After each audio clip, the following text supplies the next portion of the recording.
Okay, we're asked to find the value of z such that the sine of z is equal to the number 2. I realize in the past you would have drawn a picture like this over here, and the sine looks like this over here, and 2 looks like up here, and then you would say there's no solution to it or no real solution to it.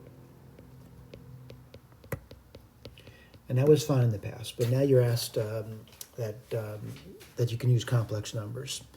So let's review what you do know. All right, what you do know, you certainly know this. That's from Math 100. You certainly know this from Math 100. You know this from Math 120 now. And you know this from Math 120 now. What you don't know is you don't know Euler's formula. Right? Euler's formula is over here. All right? Is it related to what you're given here? Yeah, it is. What are you noticing about it? This here, let's go back to a pen. This here is right here. So you could write down z equals r times e to the I theta. All right? So let's go through the problem now, and as we do it, just to relate back to what we know about this, we're going to use Euler's formula to help us out with this. Let me get my eraser out, and let's start working through the problem here. All right? Let me get a bigger eraser out. Again, this has no real solutions. We're looking for the complex solutions of it. So what I did was I wrote a function down. All right, what I mean by that is that I wrote f of z down. And f of z, I'm looking at this over here. I'm going to say, instead of using theta, I'm going to use z instead. So I'm going to say iz is equal to the cosine of z plus I sine of z. Let me show you where that's written, right over here. All right, so f of z equals I to the z equals cosine of z plus I sine of z. Then what I did was I did f of minus z. And I get this. I'm just replacing z with minus z now, and I get this over here. Now, even odd identities, let's go through this over here.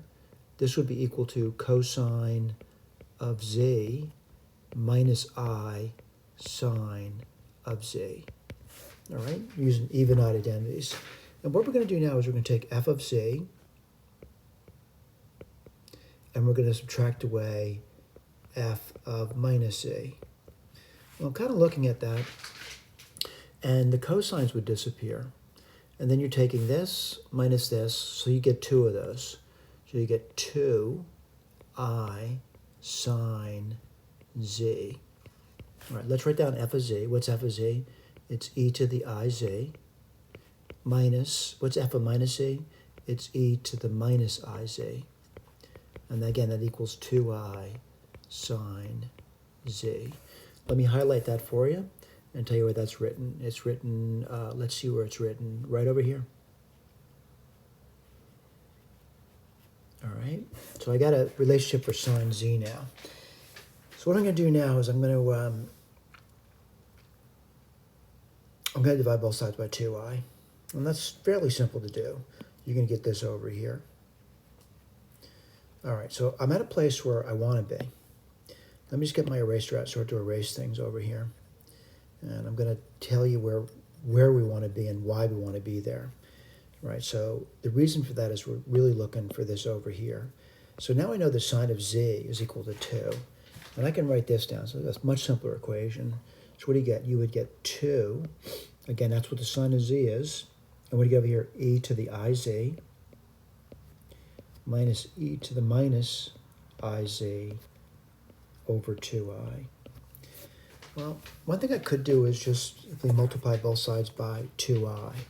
And what do you get there? You would get 4i equals e to the iz minus e to the minus iz. And then what I do, just get rid of the negative powers. I think I'd probably multiply both sides by e to the iz. E to the iz. What are you going to get there? 4i e to the iz. You're going to get e to the iz squared. And what's interesting about the next one, if you add the exponents together, you get e to the 0, which is just 1. So I'm starting to see something that looks quadratic. Let me write that down for you. So it looks like 0 equals e to the iz quantity squared minus 4i e to the iz minus 1. So I can use quadratic formula to solve for that. Before I do that, though, I want to point out this is going to appear as a milestone in the k. And where is that? Right over here. All right? So now I can use quadratic formula to solve for e to the iz. All right? So e to the iz equals, well, the coefficient here is 1, so this is going to be 2 here. That's twice the a. Let's see, the coefficient over here, this is, again, this is the big A, and this over here is the B, the big B, and this over here is the C. And we use quadratic formula. So what do you get over there? Opposite of B, so 4i. Let me just pull that over a little bit. And then plus or minus, let's see, the B squared, that's 16i squared, minus 4, times 1 times c, which is minus 1, so plus 4. What is this going to give me? Well, let's be careful. It's going to be 4i plus or minus, this is a 2. That's minus 16 plus 4, which is minus 12. So that's going to be, there's a 4 in 12, and there's certainly an I in that minus. So you're going to get 2i root 3. This is working out pretty nicely. So again, e to the iz is going to equal 2i plus or minus I root 3. Oh boy, this looks like it's going to go somewhere, doesn't it? So what do you get over here? E to the iz equals, let's write this down. I'm going to pull an I out. And what do you get? You get 2 plus or minus the root of 3. All right, let me tell you where this is. And again, we're trying to hit these milestones over here. We are looking at, where are we looking at? I guess we're looking right over here. All right, so we get e to the iz equals I times 2 plus or minus the root of 3. And then I probably use logs of both sides. And the reason for that, it brings the exponent down. So I'm going to take the log of both sides. So the natural log of the left side equals the natural log of the right side. And that's 2 plus or minus root 3. And this is going to be iz. This is going to be the natural log of I plus, I'm using rules of logs, by the way, the natural log of 2 plus or minus the root of 3. And I guess I could divide through by I, and I certainly would know what z is now. And what's z going to be? Z is going to equal to the natural log of I. That looks strange. Plus the natural log of 2 plus or minus root 3 all over I. Now that's not in the standard form we want, but the bottom line, we kind of have what the z is, but what we now need is we need to figure out what the natural log of I is, all right? That's something we need to figure out.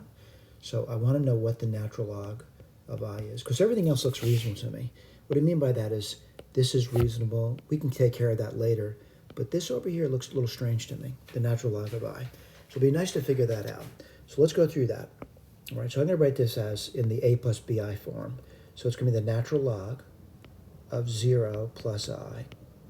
Well, as we've been doing throughout the this topic here, we've been trying to write that in a different form. All right? I want to point out, looking at it, this is real, and this over here is the complex. Maybe I shouldn't use Z for that. I'll use the letter C. Put it like that. All right? So what does 0 plus I look like? It looks like this over here. And what's the argument for that over there? Pi over 2. And what's the r for that? The r would be 1. So I'm going to write that down. So it's going to be the natural log of I is equal to, well, let's be careful about this. The natural log, I'm going to put this in polar form. So 1, that's the r, cosine of pi over 2 plus I sine pi over 2. And let's take a look. So the natural log of I is the natural log of 1 times, now we're going to use Euler's formula. And Euler's formula is going to say that's e to the pi over 2i. Well, isn't that convenient? the natural log of I is just the natural log of e to the pi I over 2. So the natural log of I is just going to be pi over 2I. Let me show you where that's written. We got this down. Now we return to z, by the way. So I can't remember what z is. It's right up here. And I just plug it in. And what do you get over there? Z, the natural log of I, this business over here. So we go copy and write over I. I plug in the pi I over 2 for the natural log of I. I divide through by I, and what do you get? Let's write this down. You would get pi over 2 plus the natural log, 2 plus or minus the root of 3 over I. That doesn't look right to me, so I'm going to multiply top and bottom by I. And what would you have there? You would get pi over 2.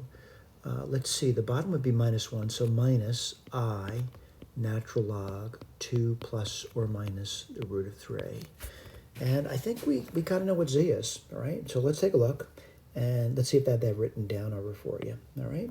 So I'm seeing that. I'm seeing the I. Yeah, I'm seeing everything. And I just want to say, I don't think we're done yet, because I think we can rewrite this a little bit better, all right? And I'm going to go through that with you now. So I want to point out, really what I'm seeing is, I'm seeing two different answers over here. By the way, it's periodic. I know that much. But what am I seeing? I'm seeing pi over 2 minus I, the natural log of 2 plus root 3. And then I'm seeing minus I, natural log of 2 minus root 3. There's two things there. Right, so what I do is I took one of them. And suppose which one you're going to take. It doesn't matter which one you take. But I'm going to take this one here. And I want to rewrite it. All right? So what I did, used rules of logs. I rewrote it. I brought the power up. In other words, I brought this up. This is minus 1. I brought it up. And I get this over here. All right? Because it's, 2 minus root 3 quantities of minus 1, which is 1 over 2 minus root 3. And I want to go through rationalizing that. That's 1 over 2 minus root 3. I'd multiply by the bottom's conjugate. Whoops, sorry about that. The bottom's conjugate is 2 plus root 3. 2 plus root 3. What do you get there? You would get 2 plus root 3 on top, and on bottom, what do you get? You get 4 minus 3, which is 1. So I'm seeing this over here now. All right, so what I did was I took, this thing here, and in its place, I just wrote down what it's equivalent to, which is equivalent to this. So again, this and this are equivalent. And what am I noticing there? Whoops, I forgot the I there. I got to put it in there. That's a typo, by the way. I got to put an I over here, so I need to correct that. All right, and I will correct it. You're not going to see that in your notes, by the way. So what am I basically saying? In the final end, I'm saying this over here. All right, just to remind you, the sign is periodic, and this is certainly going to keep hitting itself every 2 pi k. So just copy the answer down and put this over here with the understanding that k is some integer number. Thank you for paying attention.